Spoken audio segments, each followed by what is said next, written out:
নমস্কার। আহ আমি এখন বসে আছি হরিদ্বারের হারকিপৌড়ি ঘাটে। আর আমার পিছন থেকে বয়ে যাচ্ছে মা গঙ্গা, এবং পাশেই রয়েছে মা গঙ্গার একটি আবক্ষ মূর্তি এবং একটি মন্দির।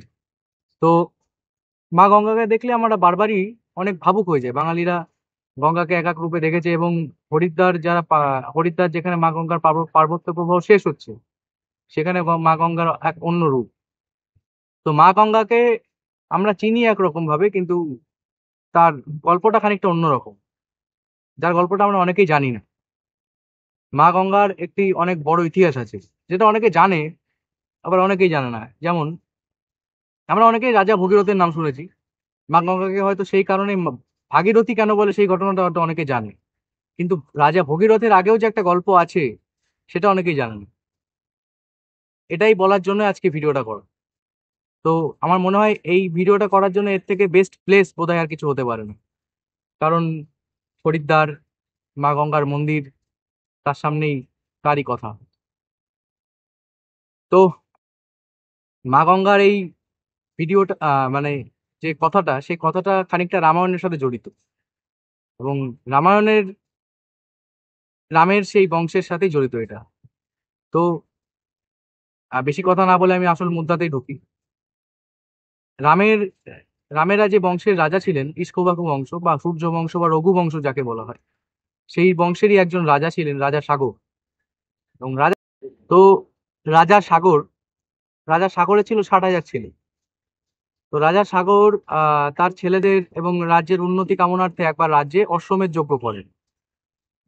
এবং অশ্বমেধ যজ্ঞ করলে সেই যজ্ঞের থেকে যে অশ্বমেধের ঘোড়াটি, সেটি দেবরাজ ইন্দ্র সেটিকে চুরি করে নেন, এবং চুরি করে নিয়ে সেটিকে তিনি কপিল মুনির আশ্রমে লুকিয়ে রাখেন।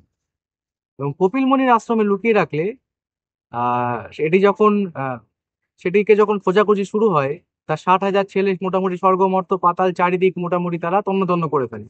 এবং খুঁজতে খুঁজতে তারা পাতালে গিয়ে পৌঁছায় কপিল মুনির আশ্রমে। এবং কপিল মুনি যখন দেখেন যে এতজন ছেলেপুলে এসে তার আশ্রমে মোটামুটি হই হল্লা শুরু করেছে, মোটামুটি একটা, মানে কি বলবো, তছনছ শুরু করেছে আর কি সেটা ঘোড়াটার জন্য। এবং সেই ঘোড়াটিকে সেখানে দেখে তারা সেই ঘোড়াটিকে নিয়ে যাবে।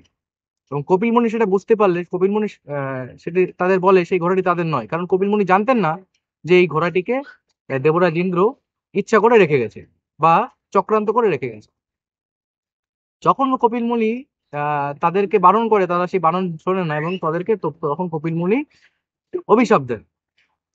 অভিশাপ দিলে তারা সেখানে ভস্মীভূত হয়, এবং তাদেরকে এই বরদান দেন, যদি এই অভিশাপের থেকে তাদের মুক্তি পেতে হয়, তবে মা গঙ্গাকে পৃথিবীতে অবতরণ করতে হয়। তার জলে প্লাবিত হয়েই তাদের একমাত্র মুক্তি হয়। তো আহ রাজা সাগর তখন থেকেই মোটামুটি সেই আহ তপস্যা শুরু করেন। রাজা সাগর তার তপস্যায় সফল হতে পারেননি। তার পরবর্তী রাজারা বিভিন্ন সময় এই তপস্যা তারা চালিয়েছেন, এবং সেই তপস্যায় তারা সফল না হলে তখন এই ইক্ষ্বাকু বংশেরই একজন রাজা, রাজা ভগীরথ, আহ গোমুখ তপোবনে তার এই তপস্যাটি চালায়। এবং তপস্যা চালালে আহ প্রায় 10,000 বছর ধরে তার এই তপস্যা চলে। তখন মা গঙ্গা তার তপস্যায় তুষ্ট হন, এবং মা গঙ্গা সেই তপস্যায় তুষ্ট হলে শ্রী বিষ্ণুর চরণ থেকে শিবের জটা শিবের জটায় অবতরণ হয়ে তিনি মর্তে এসে পৌঁছান।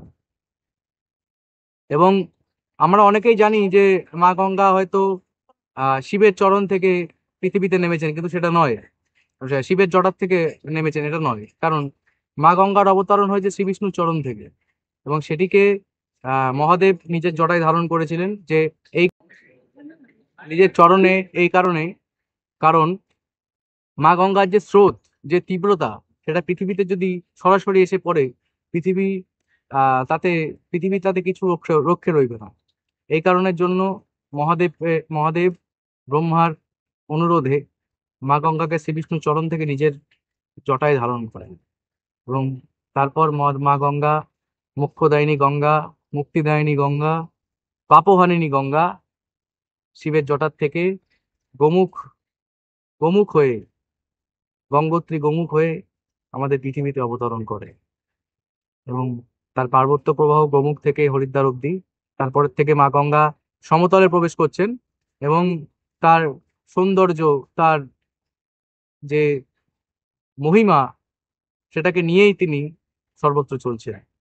আজ এই অবধি রইল। মা গঙ্গার কথা আরো হবে। নমস্কার।